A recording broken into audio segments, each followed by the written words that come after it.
qilib hayotning sharobu zahrini ichdim.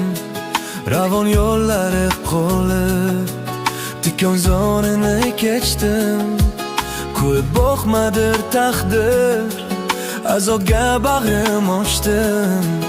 Xudo bergan umrimni tosh ko'chalarga sochdim. To'rt devorning ichida dunyo, umidimni bermadi sado. Asragin, asragin, panoh bergin o'zimga. Ey Xudo, sendan o'zga yo'q ishonganim.